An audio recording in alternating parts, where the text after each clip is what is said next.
difference. Just remember the bravery. It's brave as a lion and lion-hearted. Hopefully you can remember what the difference is between them. Okay, personification. I think we had a little bit of that earlier, Bruce, didn't we? Yeah, we did, yeah. We've got a little bit of personification going through there. Let me try and see if I can find this again. If not, try and pop some personification. I think it dance like a tree in the wind, because we use the word dance, like a tree. Okay, so, yeah, I think you all probably know what this is. You know, giving human characteristics to other objects, quite often natural objects. So could someone come up with another one? We had dancing like a tree in the wind, you said? Yeah, another one in the Q&A for us, please. Any ideas? Personification. Or, let's see. Lightning danced across the sky. Yeah, like that one. I got the word danced again, but yeah, lightning danced across the sky. Especially after the storms the other night. Yeah. We've got one here. My alarm clock yelled violently on that one. Yeah, who said that? That's excellent. Joanne said that one. Good answer. Yeah, I like that. Because you used one word there. Yelled. Now, if we were to analyse that, if we have more time, we could analyse that to great depth. You know, yelled is aggressive. It's noisy. Unsettling. This is just me thinking as, and that's just from one word. Now, an alarm clock, does it wake you up gently? No, it's all of these things. So what you've done, you've used one word with personification, and you've opened up that whole image again. We're back to the word image or imagery. Yeah. Oh, Bob, there's another answer there. It's quite like double cop as well. What's that? It's the sun. It's quite simple, but it's quite effective as well. The sun smiled down on me. I think it's quite effective because saying the sun smiled is using alliteration, it's using personification. Yeah. And also as well, it's interesting because the sun can be described in many ways. You know, you can say the sun was taken down or do something like that. But by saying smiling down, it's setting a happy tone to whatever piece of life it is. It is. I mean, you don't have to go into great in-depth description by using that. Look, without thinking too deeply into it, we think the sun is a benefit to us. It's a friendly thing. But imagine you're living sort of in the Sahara region and you're trying to grow some crops. All of a sudden, I don't think the sun would be smiling down on you. It's probably not the word you'd use. Yeah, maybe you'd use that. Maybe the sun yell at you, I don't know. Yeah. But that's up to you. That's all part of your descriptive writing. Okay, here we've got a bit of emotive language. An innocent young man suffered a catastrophic head injury when a vicious thug launched his ferocious, unprovoked attack. Okay, so it's about this person. Do we have any sympathy for him? I'll ask you. Remember, there is no right or wrong answer. You know, no wrong answer. Do we have sympathy for him?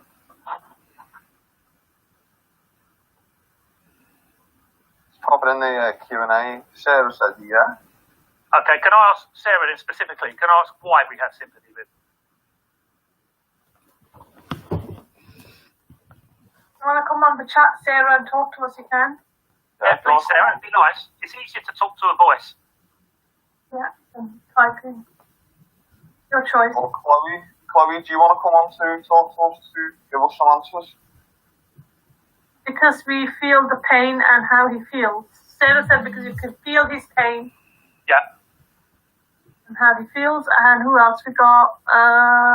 Brooke said yes because he is innocent. Good. So the first word we see here is innocent. And generally speaking, it's emotive language. That's language that gives you the emotion.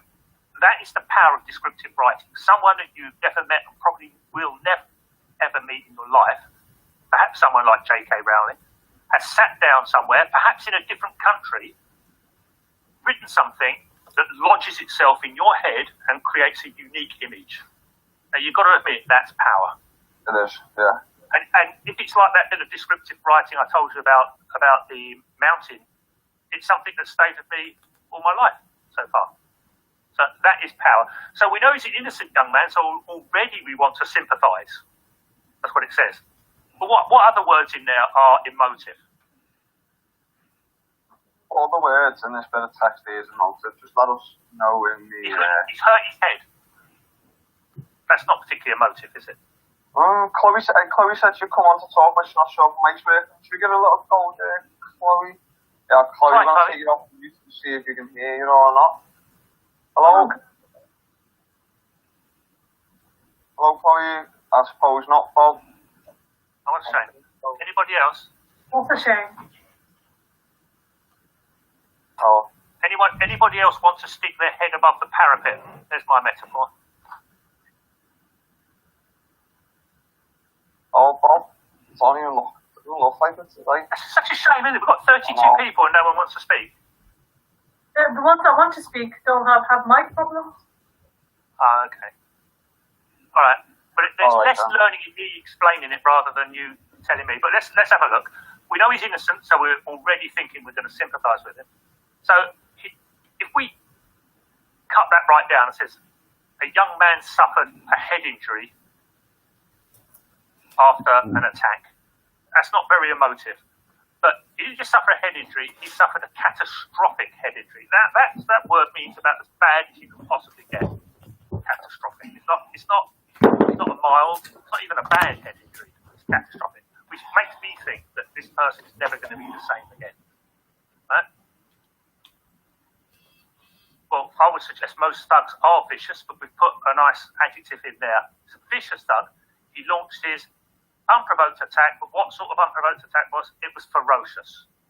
So we've got 1, 2, 3 highly emotive words in there. Highly emotive. So if you're writing to get a response, an emotional response from someone, if you want someone to feel sympathy for your character, if you want someone to despise your character, think about using some emotive language. Sarah said suffers as well. Suffers. Suffered, yeah. Well, most people who've been attacked, I suppose, would suffer, but we Sarah mentioned that in her by chat. putting that word in there, catastrophic, we know that this has been a bad attack. But thank you, Sarah. Alliteration, I think you all, I'm guessing now, you all probably know what that is. It's just some advertising slogans. It's a great way to remember things. It makes things memorable. All right, I'm not going to go on any more about that. Short sentences. We rounded the corner. He was there. Hunched and oozing menace. All right, can someone tell me why we would use short sentences like that? What would make us all... Pardon? Sorry, Bob.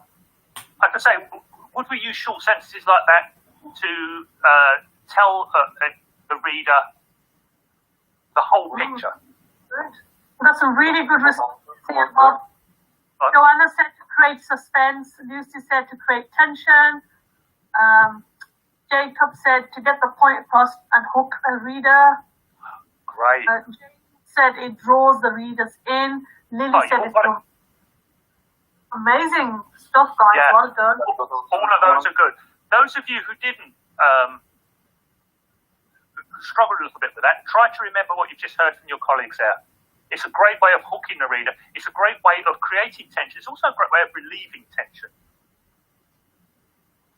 You know, you could, certainly in Hollywood, anyone who likes horror films, certainly in film drama, in horror, do you know what the scariest thing in film horror is? It's not the best makeup showing a gory head or eyes falling out or ghosts or anything like that. The scariest thing is a closed door. Yeah. Well, seriously. If you hide behind that door, Bob, we'd be scared, won't we? Unless it's made of glass, Safina. It has to be solid. Solid full door. Yeah. Hide behind the door, make us scared. A closed door, because then the writer of descriptive power is building up the tension. Yeah. At some point, you've all seen it on a million films, haven't they? It's normally teenagers, haven't they? Called Chad and Brad. You know, they decided to hang out in this haunted house. That would be a great idea. Yeah. It's kind of allowing the viewer or the audience to make up their own hopes. Yeah. And You're building tension. You're building the tension up.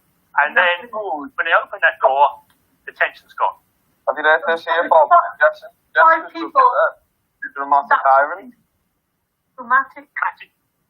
Dramatic irony. Yeah, of course. Of course, yeah. Because we know, as the reader or the viewer, something that the participants, the protagonists, don't.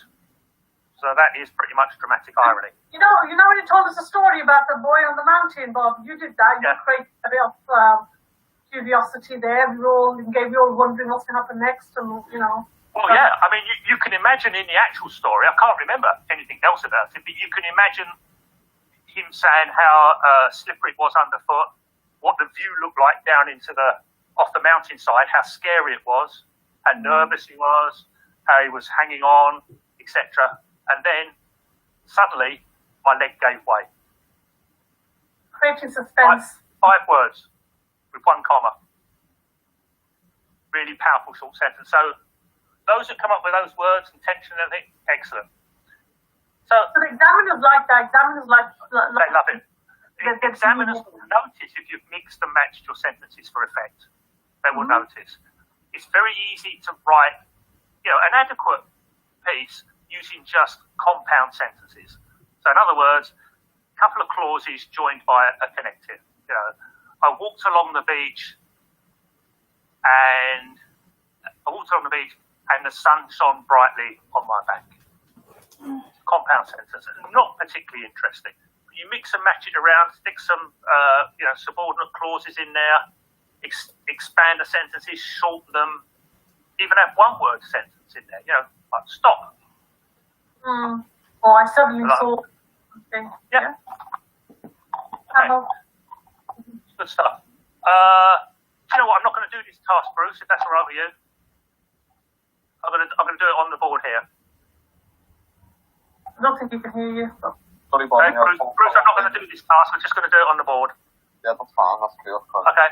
Right, because we've gone through this. We've got contrast, short sentences, alliteration. We didn't talk about repetition, but again, that is for emphasis. Quite often, you're repeating either one word or a phrase of words. Going back to my school days, this is why I'm psychologically. When was this, Bob? When years ago? No. It was when the world was black and white, Bruce. Black and white, mate, yeah. Colour wasn't invented till the 1960s. The whole Good world. job we didn't have lockdown then, Bob, did we? Yeah. Well, we did. My parents wouldn't let me out, but I remember at school as a teenager asking the prettiest girl in the class whether she'd go out with me, and she said, "Not now, not in the future, not ever." She's lost out there. Brutal, that, Bob. That has impacted me. Does it have an impact, Bob, yeah? I said, "Well, I'll let you make up your mind and get back to me." Her loss, Bob, her loss. Thank you very much, Sophia. So, rhetorical questions. What the hell was up with her? Oh, yeah, good. Okay, so we've done that. So that's why I didn't want to spend too much time on that. But if you can, when you're in the run-up to your English exam next year, try to find the mnemonic, like pair forest or a forest or whatever one you use. There's a way of trying to remember as many language features as you can. And then think of it like a toolkit. It's a simile. Think of it like a toolkit and try to use as many, in fact, a better one would be ingredients in a cake. Try to use as many of those ingredients in your answer as you can. All right? Put them in there.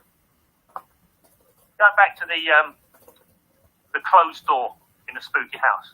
You could start with, what were we thinking? You could open it with that. Immediately the reader's thinking, about what?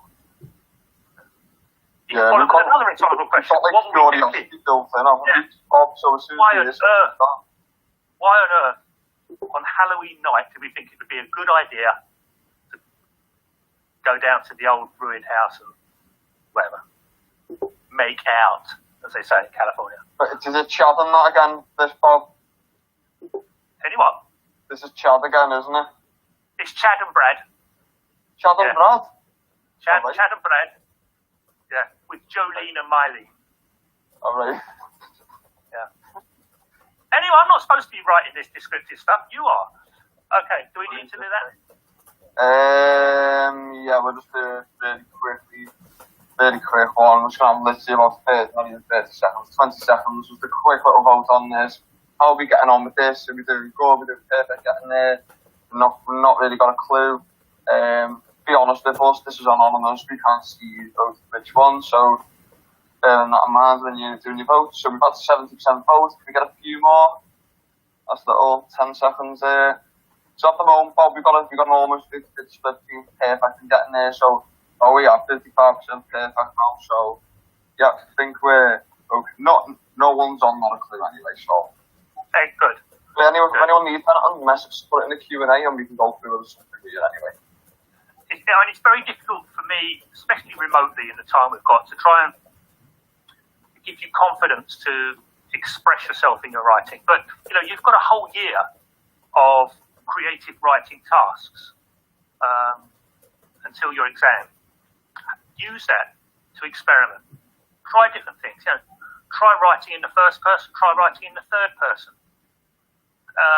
You can get it off the internet. You can find these mnemonics, the lists of all these language techniques. Just have a go at trying to put them in. See how easy it is to slot them into your narrative. Your teachers will be impressed. I tell you now, they will definitely be impressed. Yeah. Anyway, so we want to make it interesting. We've got the techniques, if you like, the ingredients to the cake. So let's make this cake taste nice, to expand this metaphor until it's screaming with pain. Senses, thoughts and feelings. This comes back to the emotive language. I've got so much admiration for writers of different abilities, actually, that don't even have to be acknowledged as particularly brilliant authors. But the power to take something from their imagination, put that down or get that down onto a printed page, and then impart senses, thoughts and feelings into someone else's mind. And we talked about this, I think, on Monday, about, let's ask, Harry Potter fans out there, just a quickly show of hands. Hands up if you think of your life in Harry Potter. Yeah. We've got a few here. Oh, yeah, we've got quite a few here, actually, Bob. Good. Okay. Can I ask those people how many actually read the books? So I'm going to put the hands down there, and I'll put your hands back up if you read them rather than just watching them. Oh, there we go. So we've got a few there. Got about five. Right. There, Bob. And of those people, how many prefer the books to the film? Right, so I'm going to lower the hands one more time. Put your hand back up if you prefer the book over the film. Yeah, so 1, 2, 3. Yeah, pretty good then, Bob. So it's 3 out of the 5 people who read the books prefer the books over the film. Right. Can I ask, if someone's brave enough, please, just to tell me why? Why do they prefer the book to the film? So just let us know in the Q&A, why do you prefer the book over the film? It's interesting to know. Maybe the film's missed out on a great deal of plot, Jessica said. Good, because if you think about it, it might take you, 2 weeks to read the book, but you've got to watch the film in 1 hour, 40 minutes or whatever. So, yeah, they do have to condense it down. Jessica said they helped out with the characterisation. Right. Because, having the extra plot in the book helped out with the characterisation. Okay. I would say that if you read the book, and I'm just speaking for myself here, I suppose, if you read the book, that book and those characters are yours. They're unique to you. They're in your head. When you see the film, that's gone through someone else's head, which is then put onto the screen. And I would suggest if you read the book first and then see the film, when you try to envision the characters again, you'll probably think of the visual representation. So we're like overwrites the image of what we've already asked from the book. Yeah, it's like someone else's imagination. So senses, thoughts and feelings are yours. And going back to what we said at the beginning, they can't be wrong. This is not maths or science, where you can be very badly wrong. You cannot be wrong. If you feel, you'll do this next year when you do unseen poetry and things. If you feel that a poem is about death, and everyone else in the class thinks it's about life, and you can say in good English why you think it's about death, you are right. Yeah. Give yourself confidence in that. All right? So we're going to be looking at if you can write about people's senses. What do they feel? What are they thinking? Again, if we had more time, we could look into that. But certainly you can write from the perspective of someone else's mind, how they were feeling. The person that's about to open that closed door in the haunted house, what are they thinking of? What are they feeling? What are their senses? You've probably heard it said that when someone is very scared, their senses are heightened. And they are. It's an evolutionary thing. You know, it's the fight or flight thing. Like when it's dark as well, don't it? You hear that and stuff as well. And yeah. all that. Yep. If we have more time, I'll tell you about a story when I came face to face with a bear in the wilds, but I won't. But I certainly heightened my senses. Yeah. Were you and scared? I was very scared.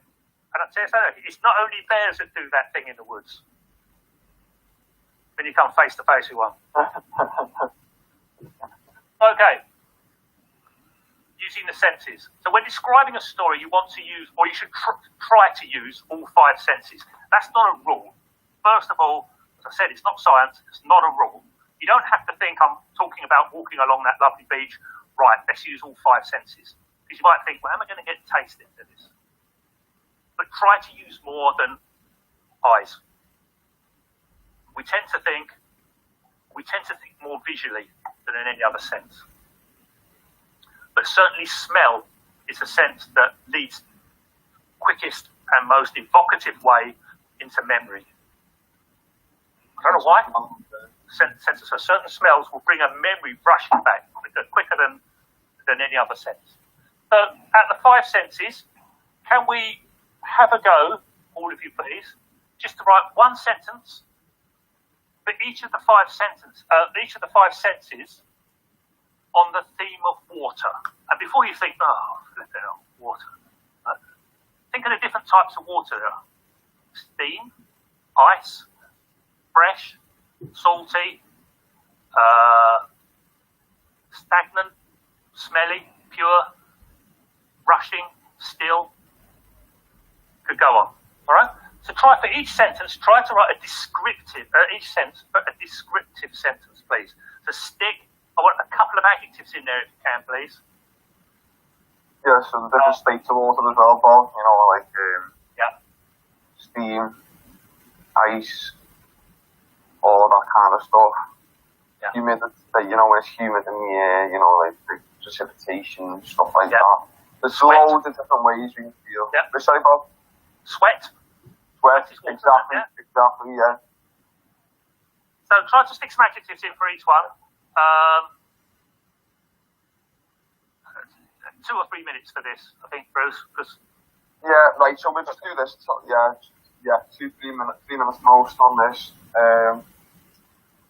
Yeah, if you want to pop any of the ideas into the Q&A, you can do.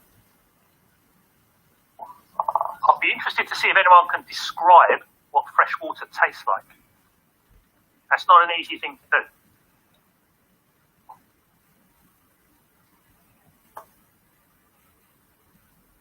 Yeah, so if you bonus points for anyone who can answer Bob's little question there on what fresh water tastes like. Did we say nothing, Bob? Or different opinionated, isn't it? So, yeah. Look, I've just had some. Literally. That's not fresh, Sophina. I'm thinking, it doesn't, if you think about your taste buds, there's no taste. But if you say feeling, it feels cold or fresh. But if you're talking about the actual taste, then there's no taste. Yeah. Satisfying. Yeah. Moist. I think you've got like hard water as well, Bob, don't it? Hard or soft water. Soft water. Yeah. Pretty different. Yeah. I don't know.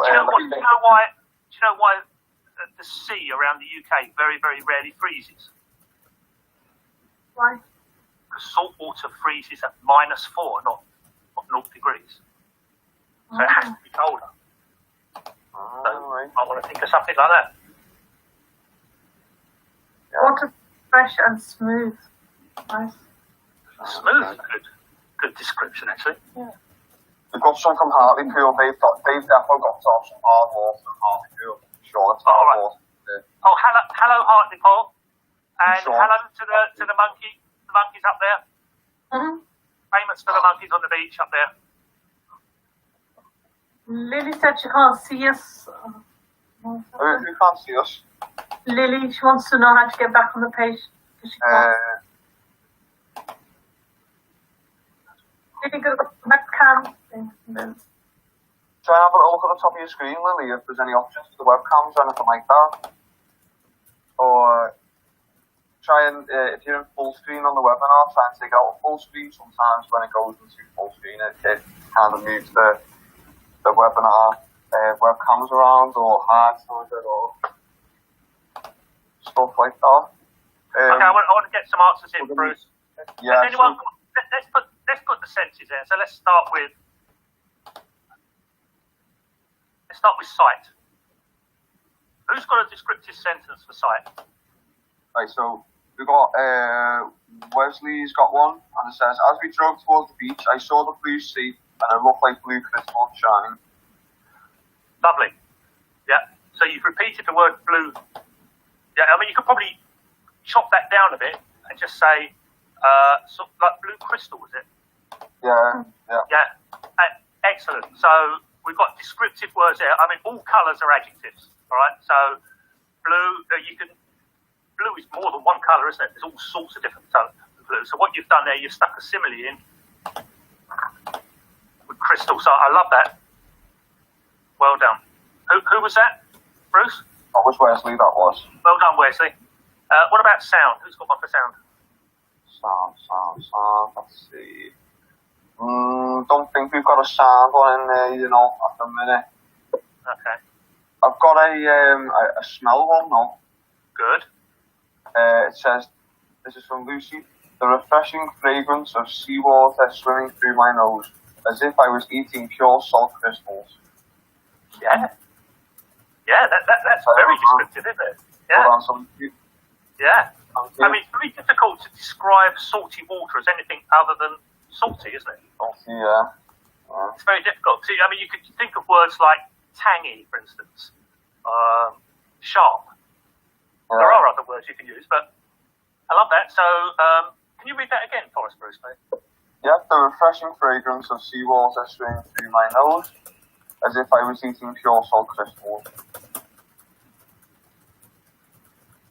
Yeah, there are others, but yes, some good adjectives and nouns, descriptive words there. Excellent. I want to come back to sound, but have we got anything else? What else do we need? Do we need a taste one, is it? Touch and taste. Right, yeah, so we've got a taste one, the fresh water, refresh my taste buds, Wesley. Oh, water tastes fresh and smooth from Sarah as well. Right, I like that, actually. That's a bit outside the box. Smooth. I mean, technically, you can say, how can water taste smooth? But I think I know what you mean. I think I know exactly what you mean. Yeah. Yeah. It's the opposite of rough, isn't it? It makes us feel nice. But Sabina was saying, trying to describe what it's like, it's smooth. It's a nice sensation. But that's good. I like that. Right, just a couple then. Sound and touch. Have we got any sounds and touch of the... Can you see any there, Sabina? I can't seem to see any myself, I don't think. Come on, someone's in a cave and water's dripping down. And what's it sound like? Oh, wow, we've just had a couple of big answers through there. Yeah, Jessica has given us a good long answer, and that's got some... I think Jessica's give us an answer here, Bob. I've got them all in. Do you want me to give this out? It's quite a big answer, though. Would you want it? With for sound? It's just, I think it's for all of them, mate. Oh, great. Yes, please. Yeah. Right. It says, "The salt water and my wetsuit added to my buoyancy as I floated in the tranquility of my natural spa. I felt weightless. Above me, the gulls soared and their wails echoed. Occasionally, a wave lapped over my body and I could taste the salt as my head dipped. The salt smell, is that penance? Permeated my nostrils. And I felt a sudden craving to dive under the water's depths." Love it. So So I think it's Love got a bit that. of a mix bag of everything in there, you know. Yeah, that's sorry, was it Jessica, was it? Jessica, yeah. Good job, Jessica, Jessica. well done, Jessica. Yeah, you're looking at quite a high level there. If you can keep that up, your GCSEs, Well done. actually, that sort of level is a very good pass. Very descriptive. Yeah, I was there. I was whale watching with it. And Jacob said, I can feel the tranquility surrounding the peaceful water. Great. Tranquility and peaceful. Yeah. Yeah, well done, Jacob. And he's mentioned the silence as the water just sits. Ooh, I like that. Just sits. Yeah. Silence Sit on stage. as the water just sits and stays. I can't read them. Was that stairs? Is it stairs? Stage. Stays. So, I like that, Jacob. Yeah. Thank you, Jacob. I actually went swimming with dolphins once, and I got quite attracted to one of them. Well, we became friends actually. We just clicked. What was that? Mr. John, say it again, please.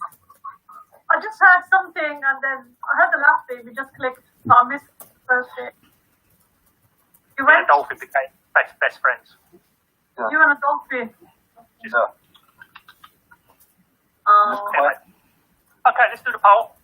Okay, well, the poll is how do we do? You wanted really well in that one.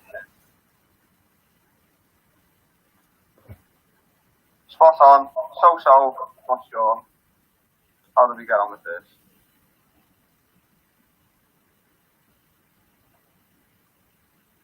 Okay, so we've only had 50% of people vote so far, so if we get some more people involved in that poll, that would be great for us to gauge how people are feeling on this. 70%, not bad.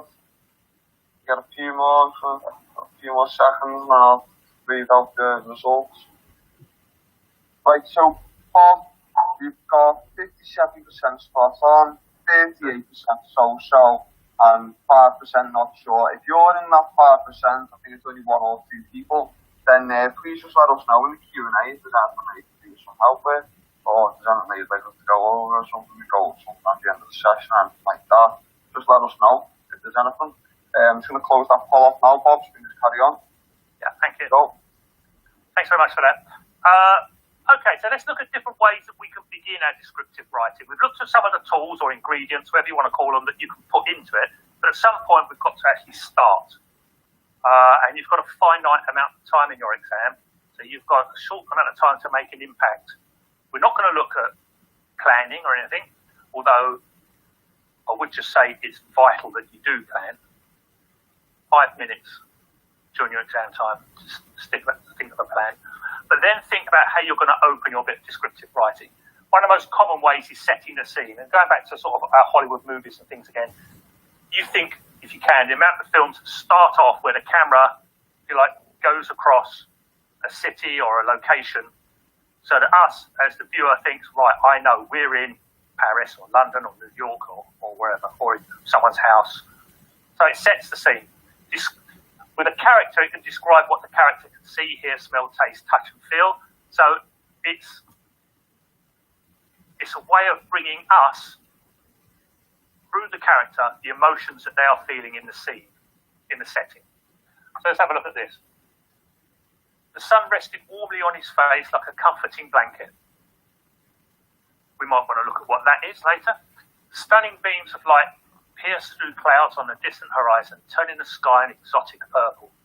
The soft fan beneath his feet, still warm from the day's sunshine, cushioned his steps as he stood gazing across the tranquil turquoise expanse before him.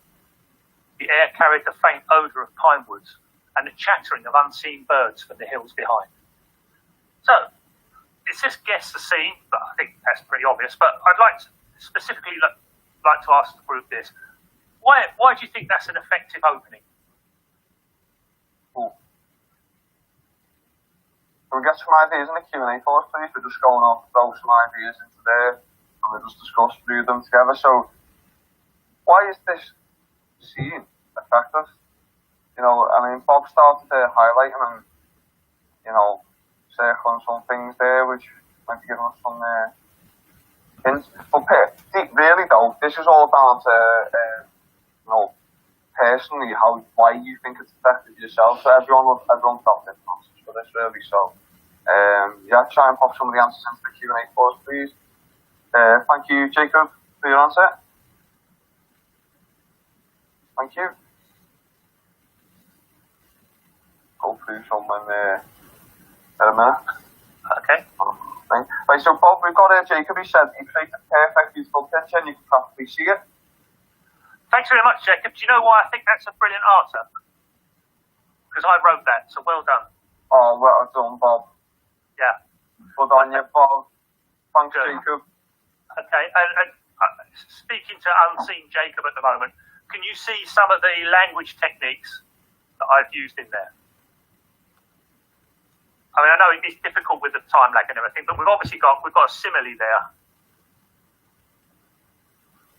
Okay, we've got some alliteration.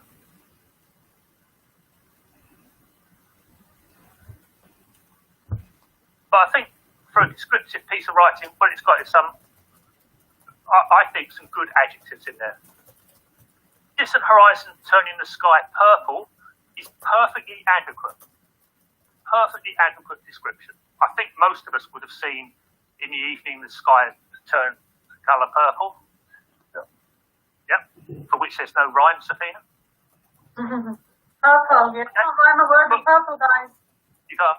So, what does using the word exotic make us think about the colour purple?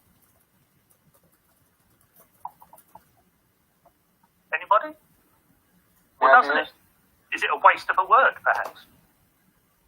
Does the word exotic give any kind of effect to it? Purple? Or just have no... I'm thinking about purple grapes. Any kind of idea? Just remember, you can't be wrong here, by the way. Just funny ideas. Let's think of an opposite of that word, or an antonym even. An opposite of exotic.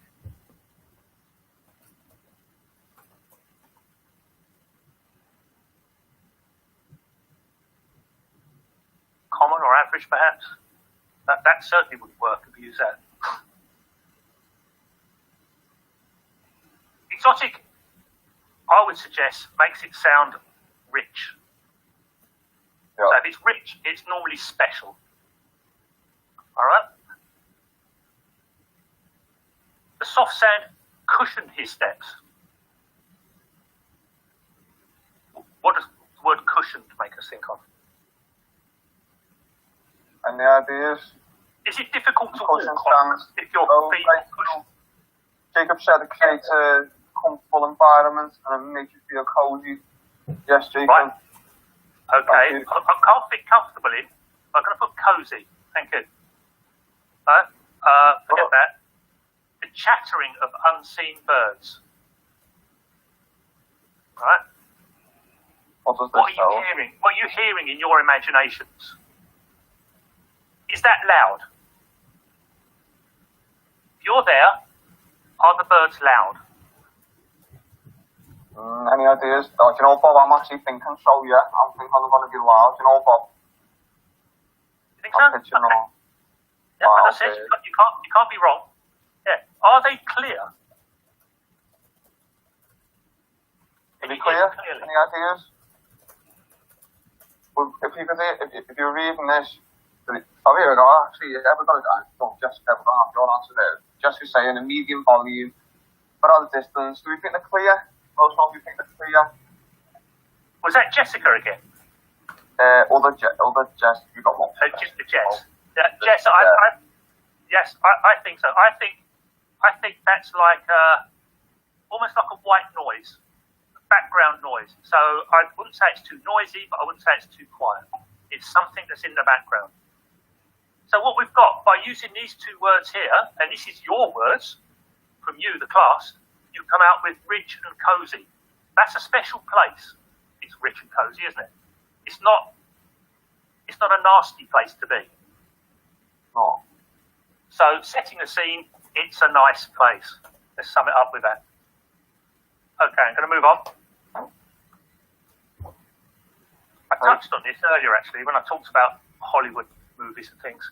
Making the reader think. Sometimes openings encourage the reader to think and guess. Like I said, why did we pick this night to do it? You're immediately, as a reader, thinking, to do what? And you also, just by the sort of rhetorical question, you can think, well, look, I'm guessing something bad happened. Someone used the word hook earlier. So very good. So let's look at this. If only they'd listened to me. Hopefully you're reading that and thinking, oh no, what happened? What's going on here? Hey, up, Bob. Hey, hook, yeah. If only they'd taken me seriously sooner. So now I'm pretty certain something bad's happened. If it wasn't for me, none of this would have happened. Uh-oh. We'd still all be perfectly happy living at home. So you see, we've talked about tension. Right, that's got a comma in it, but we're still relatively short sentences there. I'd do anything to go back to 2 months ago, when my only concern was whether or not me and my dad and I actually, would win the weekly Saturday night television channel fight. So now we've got a longer, more complex sentence. Okay? Before, I couldn't think of anything worse than having to watch a predictable, trashy, over-the-top soap. Now I'd do anything to go back. So we have, from about here to here, we've got much more information. And then we're back to the short sentence again. So something bad has happened there. And it must be really bad if he wants to go back to a boring Saturday night TV session. Would be really bad, Bob. He wants to go back to watching the show. Yeah.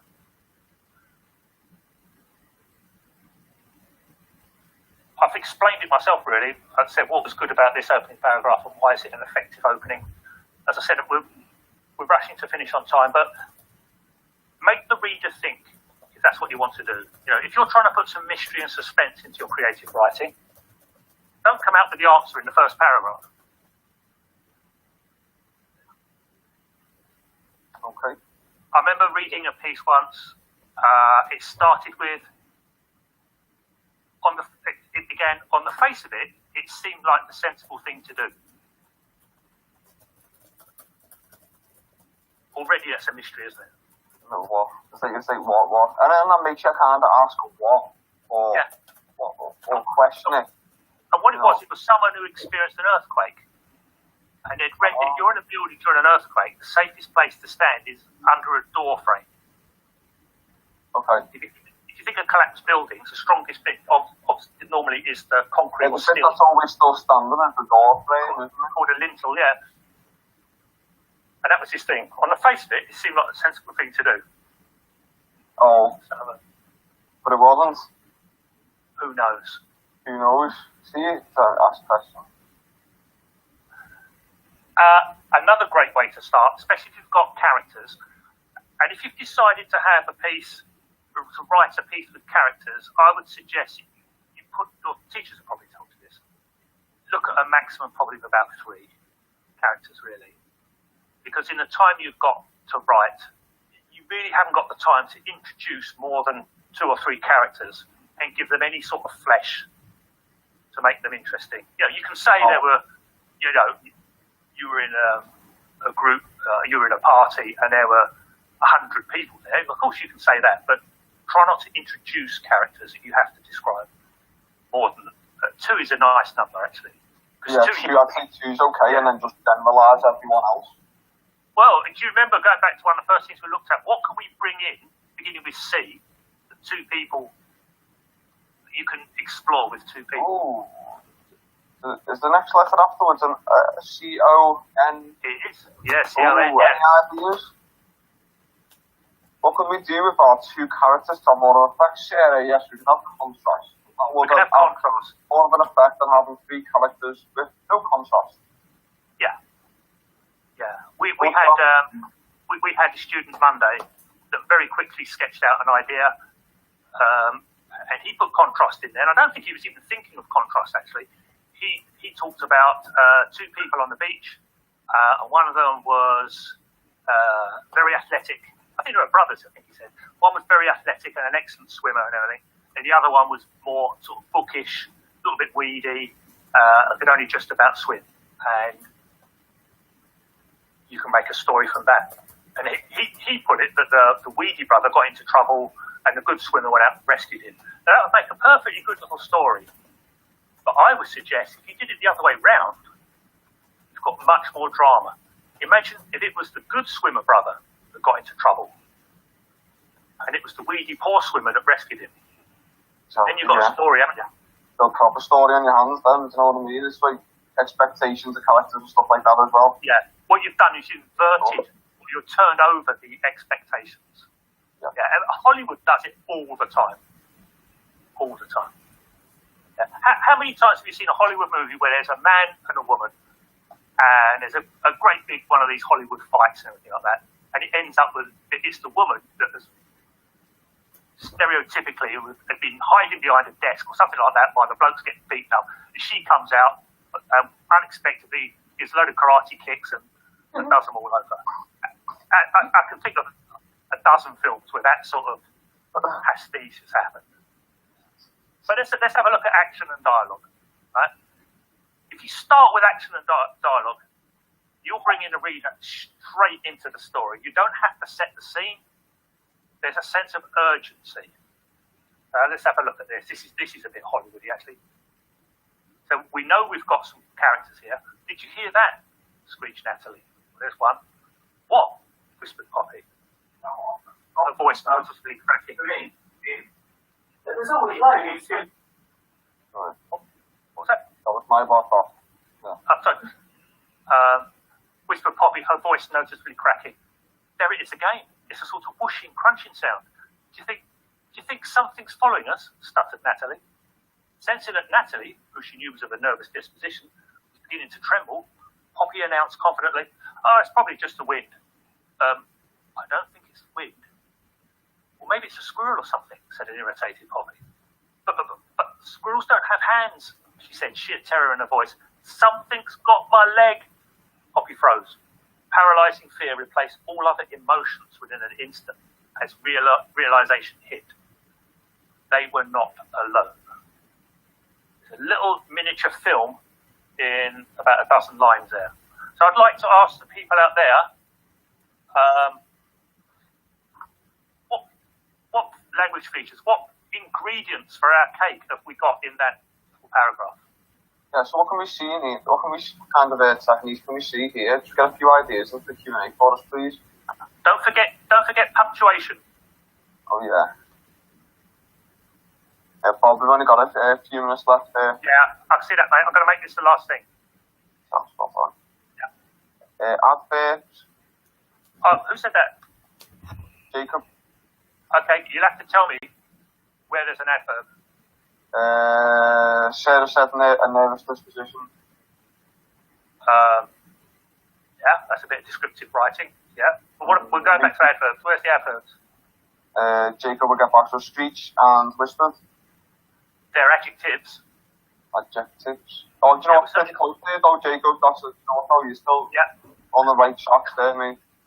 Yeah, lots of adjectives, aren't there? Screeched, whooshing, crunching. We've got onomatopoeia there, haven't we? For those who haven't mentioned that. Just remember their adjectives instead of adverbs, Jacob. You'll probably end up remembering them, not because of that anyway, mate. Okay, thanks for that. We've got ellipsis from Lucy. Leave us hanging on. Yeah, where's that? All over the place, isn't it? Yeah, we've got them there. There. So we know that there's a dramatic pause there. Something hasn't been finished. Wesley just said no, like overall suspense. Overall suspense. What have we got here? And what have we got there? Oh, Team Prime Numbers from Twitter says descriptive speech. There is descriptive speech, yeah, because that's where we use the adjectives. What are those things I've underlined? Any ideas? I've said it more than once. Okay. Okay. Come on, team. Only got a minute. It's a shame. You said it more than once, you give it away. Mike says the punctuation has been used. Yeah, I mean, we've got things there. We've got colon there. We've got speech marks. Obviously, the ellipses. I have to stand back to see if there's any more. Yeah, well, that's enough in a short piece like that. Yeah. Okay. Okay, I mean, that might be a good place to finish it. You happy with that, Bob? Right. Yeah, I think so. I mean, I'd like to look a bit more feedback on this one, because in order to write descriptively, you have to be able to recognise where other people have written descriptively. So you can look at something like that and think, I know why this is good, therefore I could use repetition in my piece. If I'm doing someone who's nervous, maybe I'll leave sentences unfinished with ellipses. Yeah. This is unusual. You know, put it in all caps. And a short sentence. I mean, there's a classic short sentence there. Poppy froze. Okay, I'll make that hang on, Bruce. Okay, alright, so we've just come up to half two there. Bobby's going to leave the CTs, yeah? Do you want to throw the CT link up, or? Is Gavin still on the... Gav's still here, Gav. Gav is here, yeah. Gav? Well, we haven't covered everything. But, you know, we haven't covered that, and he did say that he didn't get to it then. If we didn't get to it, he said that you don't have to. Okay, alright, that's fine then. Okay, well, everyone, thanks for joining the session today. We understand that in the sessions there's a fair bit of content that we get through in a good amount of time, but that's what we try and do, as much information, as much stream view for you in the time that we've got with you. If there's any other questions that you've got now, or anything else that you want to talk to us about, anything like that, feel free to pop in the Q&A, or feel free to hang around if you want to ask us anything that you've got on. But other than that, I hope you've enjoyed the session. You'll be sent feedback links afterwards. Feel free to leave feedback, like the honest feedback, show us how to do calls, stuff like that, all the good stuff. But yeah, other than that, thanks very much for thank you. joining. Thank you, everyone. Hope you enjoyed your lesson. Well, all our content, all our chatting, all that. So yeah, thank you, Sarah. Thank you for coming. Thank you all the teachers. Shout out to the teachers there as well, and the carers and all that. Parents who are sitting there and helping the learners. Thank you. Thank you all. Hope to see you on a course in the future.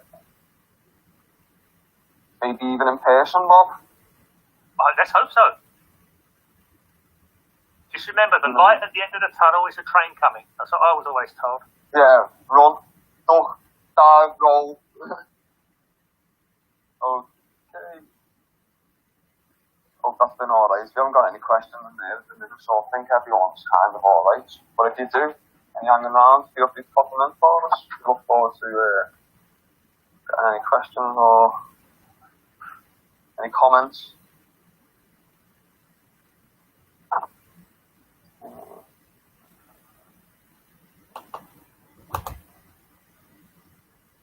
Busy in the office today, Bob? No. Quiet? Yeah. Thanks, Jessica. Yeah, thank you, Jessica. I liked your input. Thank you, Jessica. See, it's Gav there. I moved Gav over to panelist, and as I did that, it unmuted them, so that's why I have to put him on mute really quick. Gav? We've had a few things now. Some of the... Yeah, he's still talking to someone else, I think. I can't find my panelist. It's gone, just disappeared from this list. What's that? No question. That's what happened. Panelist there? He should be a panelist. He said Oh, you're all sorry. right still. It's weird. Right. Is anyone needing to come and talk to us or anything? Or any of that kind of stuff? I can't see the panelist. We don't have any learners left. When it says they're all on the brackets, it means that it means attendees. They all gone? Yeah, attendees is just one. Lucy, offline. Good job, Mr. Pollock said he was a teacher, wasn't it? Yeah. You've got the same name as me. You can have an extra point. Well done, Robert. Yeah. I apologise for patronising him. He's probably head of English somewhere. Head of Department of English or something in the whole school. Sort of like, oh yeah, I've got one SXI, please. What was that? Let's see, it's Claire just playing come on saying to us. God, I don't know whether God's there. I don't know. Yeah, Gav is there actually, panelist. God! Oh, my legs get so, I need to stretch so much after sitting. Oh no, this chair I'm sitting on is not comfortable at all. Do you know if I have the space to move around or something? I think stop holding on it to stand up for the last hour and a half. I actually wouldn't mind that a little bit, you know, because they keep me a bit more active and stuff like that, you know what I mean? If I had the space for it, I'd definitely 100%.